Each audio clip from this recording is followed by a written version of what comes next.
What's good, y'all? It's your boy churchboyv with another video. We at church family. Hope y'all having a blessed day. Today I'm just have a story time. Quick little story time on how I gave my life over to Christ. So growing up, my mom and dad broke up. Not broke up. They had a divorce, and if y'all know, that's called a broken home. So my dad disappeared for many years, and I didn't have no memories of my dad 'cause I was really, really young, and so I didn't have no memories of him. So I really didn't know who my dad was. People used to tell me, "Oh, you look like your dad, you act like your dad, and you sound like your dad." All in my family, and for many years I was so confused and like, who y'all talking about? And through my childhood, through elementary, middle school, even high school, I used to always get in trouble at school. Every day, get kicked out of class all the way until college. Yeah, college I settled down. I ain't get no trouble, but I used to just think, dang, this person, everybody in my family say I look like, sound like, act like. I don't know where he at. Why?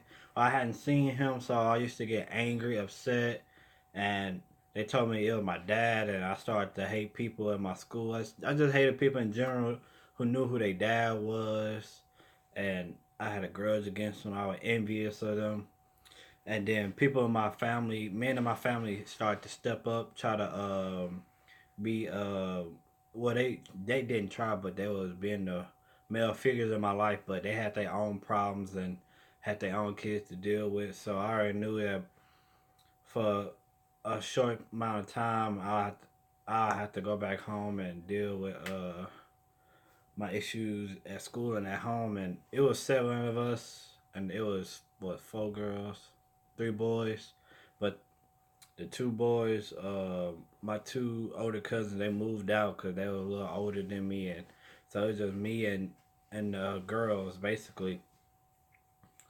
And growing up, I was quiet and I was an angry young man. I was destructive. I was always getting in trouble at school. I butted heads sometimes with my mom. And then my uncle, he was one of the men that were able to be a mentor to me, but he wound up taking a fall for somebody and end up in jail and stuff like that. And then my pawpaw, my granddad on my mom's side, he died. That took a big toll because I used to always talk to him. About this time, I was living in Texas. I moved here in Texas, and he was still in Louisiana. I'm from Louisiana, for people that don't know. And we moved to Texas in 2003. And but I still call them, and then we always visit, go from Texas to Louisiana like 3, 4 times a year for different holidays and stuff like that. And he died while I was in, I think, eighth grade, I believe. Yeah, I think eighth grade. I was in middle school, about to go to high school when he died, and I started to get depressed, started to um, not even care about my grades. I was an athlete. I ran track and played football, and I started to forget about football and track, and just started going through a whole lot of depression, sadness, and wanted to kill myself and things like that. And when I got in high school and started to become a teenager, that's when my dad popped up, and that's I started to get mixed emotions. Start to ask, why you trying to come now? Why you didn't wasn't in my life all this time? And I had so many questions, and I felt so many different ways. So I had a whole lot of emotions running all at once. Didn't want to talk to him and stuff like that. My mom always told me, your dad, he the reason that you was brought in this world. At least try to talk to him, or try to see why he didn't show up and stuff like that. My mom, one thing about my mom, she never talked bad about my dad to me or my sisters. Well, me and my sister. And and for a long time, growing up as a teenager, up all the way to I believe 16, I always thought, when you're a teenager, you think you know everything, you think you can handle on your own. But the more I tried to handle it, the more things got worse. I got more depressed, more angry. My grades started to slip more. I started to have more suicidal thoughts. I just started to start crashing down, and I was a church kid all my life. Me and my sister, and my two cousins and three adopted sisters. We all were always at church. At church Sunday, man, we was going Bible study, stuff like that. We went to everything. Each time the church or the doors were open, we was there.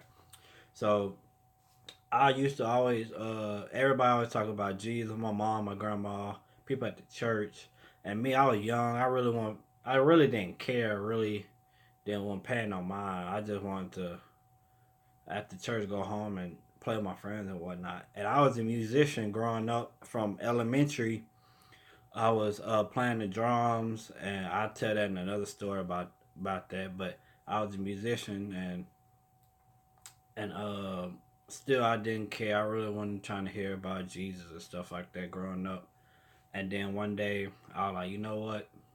It was on a summer day. My grandpa on my dad's side. Me and my sister always went to go visit our grandparents for the summer growing up, and we'd go spend like a few days at my granny house, and then go to our grandpa house on my dad's side.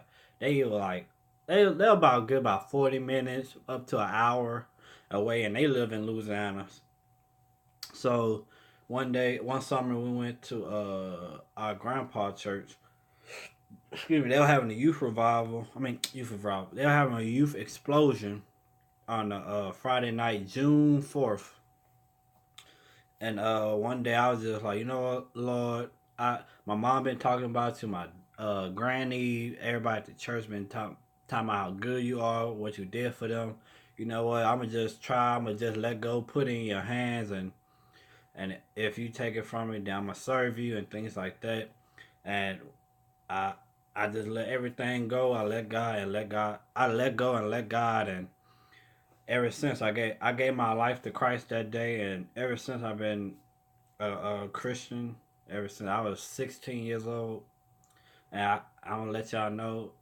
It don't matter what age you can be a Christian. You can give your life over to Christ and start living right, because we don't know when the time comes. We don't know when He gonna say, "All right, you gotta come. You gotta leave this earth and you gotta come with me."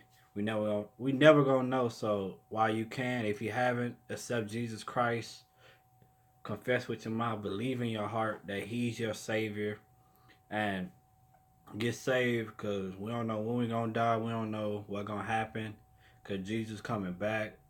I'm being dead serious. Jesus coming back. We just don't know when, and we don't know when we leaving this earth. So I advise you to get your life in order, get saved, live for Christ. But that was my story time, how I became saved, and I'm gonna do more story times. And if you like these story times, comment, let me know, uh, share it with somebody else. This might can help someone else. If this is your first time, subscribe to the channel. If you like this video, check out my recent videos, my old videos. Check them out. If you already a church family subscriber, hit that notification bell. But y'all stay blessed. Know that God, He always there for you. Know that He cares and He love you. And y'all have a blessed day. Check out my other videos, and man, y'all stay blessed, church family. We out of here. Peace.